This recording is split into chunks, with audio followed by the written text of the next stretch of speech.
नमस्कार, जय श्री राम। मैं टेकचंद शर्मा कश्मीरी जयपुर राजस्थान से एक बार फिर हस्तरेखा विशेष में आप लोगों के सामने हमने बोर्ड पर एक साइन बनाया है हस्तरेखा का। आज इस हस्तरेखा में हमने जो बृहस्पति की तर्जनी उंगली होती है वो नहीं दर्शाई, क्योंकि हम लोग बात करने जा रहे हैं शनि की मध्यम उंगली के बारे में। तो शनि की मध्यम उंगली का मैंने नाम लिखा है, ये शनि की मध्यम उंगली है। इसको मिडिल फिंगर भी कहते हैं और फिंगर ऑफ सैटर्न भी कहते हैं। मध्यम उंगली बीच की उंगली कही जाती है।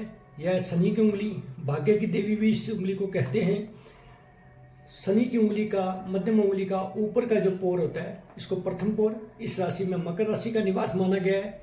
जो बीच का मध्य का पोर होता है ये दूसरा पोर कहलाता है, इसमें कुंभ राशि का वास माना गया है। और सबसे अंतिम नीचे का पोर, इसको तीसरा पोर कहते हैं, इसमें मीन राशि का वास माना गया है। प्रथम पोर, ऊपर वाले पोर में से व्यक्ति के सहानुभूति और दार्शनिक स्वभाव के बारे में हम जान पाते हैं। बीच के पोर, मध्य के पोर और दूसरे पोर से हम व्यक्ति के जिज्ञासुपन और अनुसंधान प्रवृत्ति के बारे में जान सकते हैं। और सबसे अंतिम तीसरे पोर से व्यक्ति के संकालु स्वभाव, रूढ़िवादी सोच का पता चलता है, हम ये जान पाते हैं। इस प्रकार हमने मध्यम उंगली के तीनों पोरों के बारे में संक्षिप्त में चर्चा की। अब पहले पोर की विस्तृत चर्चा करते हैं। अगर मध्यम उंगली का ऊपर वाला पोर, सबसे पहला पोर अगर अच्छा है तो व्यक्ति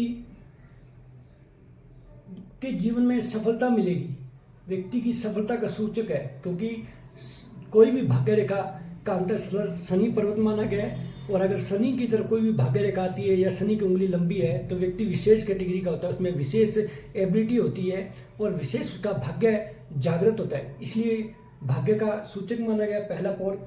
मध्यमा का पहला पोर जितना अच्छा होगा, सुडौल होगा, सुदृढ़ होगा, साफ सुंदर, भरा हुआ, चमकदार हो तो व्यक्ति दार्शनिक स्वभाव का होता है। हर बात के पीछे, हर चीज़ के पीछे उसे लॉजिक नजर आता है। तो व्यक्ति में अनुसंधान की प्रवृत्ति होती है।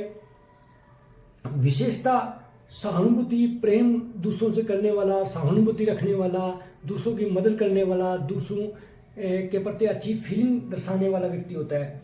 तो इस प्रकार ऐसे व्यक्ति कार्य कुशल भी होते हैं, किसी भी कार्य को बड़ी कुशलता से, बड़ी श्रेष्ठता से, बड़ी सिस्टम से करते हैं। तो सबसे पहले इस व्यक्ति में स्वभाव में बहुत गंभीरता आ जाएगी, व्यक्ति गंभीर स्वभाव का हो जाएगा। क्योंकि ऐसे व्यक्ति रिसर्चर होते हैं, जितने भी वैज्ञानिक लोग होते हैं, अनुसंधान का कार्य करते हैं, चाहे वो आयुर्वेद में है चाहे किसी भी विषय में, तो वो व्यक्ति गंभीर होते हैं। तो गंभीरता का स्वभाव इनका विशेष स्वभाव होता है। किसी भी चीज़ का गहन अध्ययन कर उसको समझना चाहते हैं, उसकी बारीकी में जाएंगे, उसकी तह तक जाएंगे, उसके डीप में चले जाएंगे। तो ऐसे व्यक्ति क्या करते हैं, तथ्यपूर्ण और प्रमाणिक बात ही स्वीकार करते हैं। इस तरह की हवा में बात की गई वह बात को वह व्यक्ति स्वीकार नहीं करते। किसी भी बात का प्रभाव होना चाहिए, तय तक जाएंगे, तथ्य को जानेंगे, तभी उस बात पे चर्चा करेंगे, उस बात का चिंतन करेंगे। विषय को लेकर चिंतनशील होते हैं। स्वभाव इनका बड़ा ही गंभीर होता है, शांत स्वभाव के होते हैं। व्यक्ति में दूरदर्शिता होती है, किसी चीज़ को लेकर विशेष रूप से आगे पीछे की सब सोच के फिर कार्य करेंगे। इस प्रकार व्यक्ति मेहनती होते हैं, परिश्रमी होते हैं। और इसी प्रकार अगर इस पोर में कोई नेगेटिविटी आ जाए, अगर यह पोर खराब हो जाए, धसा हुआ हो, टेढ़ा मेढ़ा हो, रूखा हो, अति स्थूल हो, आड़ी रेखाओं से कटा हो, तो व्यक्ति में इसके विपरीत भी गुण देखने को मिलते हैं, अनुभव में आते हैं। तो अपोजिट हो जाता है, सारा कुछ अच्छी चीज़ें नेगेटिविटी में फील हो जाएंगी, तब्दील हो जाएंगी। व्यक्ति का जीवन निराशावादी हो जाता है, व्यक्ति बेकार हो जाता है, काम धंधा नहीं करेगा, बिल्कुल बेरोजगार फिर घूमेगा, बोलेगा मेरे पास काम नहीं है, मुझे काम नहीं मिल रहा, इस तरह के बहाने बनाने लगेगा। संकालु स्वभाव का हो जाता है, नेगेटिविटी प्राय उसके स्वभाव में ही होती है। तो ऐसा व्यक्ति की फीलिंग अच्छी नहीं रहती। तो अब इस प्रकार से हमने मध्यमा उंगली के प्रथम पोर के बारे में जाना। अब दूसरे पोर की बात करते हैं। दूसरा पोर जिज्ञासुपन और अनुसंधान प्रवृत्ति को बताता है। तो दूसरा पोर क्या होता है, व्यक्ति में लालसा की प्रवृत्ति जागृत हो जाती है, उसमें स्वार्थपूर्ण स्वभाव बन जाता है। वो हर चीज़ में पहले अपना स्वार्थ देखेगा, पहले अपना मतलब देखेगा और गूढ़ विषयों का जानकार होता है। मैंने पहले ही बताया है कि शनि की उंगली एक ऐसी उंगली है कि अनुसंधान की उंगली है।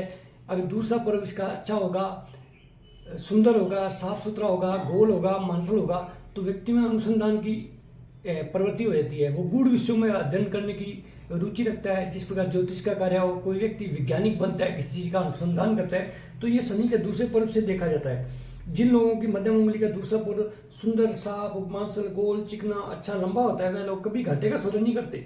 ऐसे लोग कभी भी घाटे का शोधन नहीं करेंगे। कोई भी काम करेंगे अपने फायदे के लिए करेंगे, अपना मतलब साधने की कला इनमें होती है।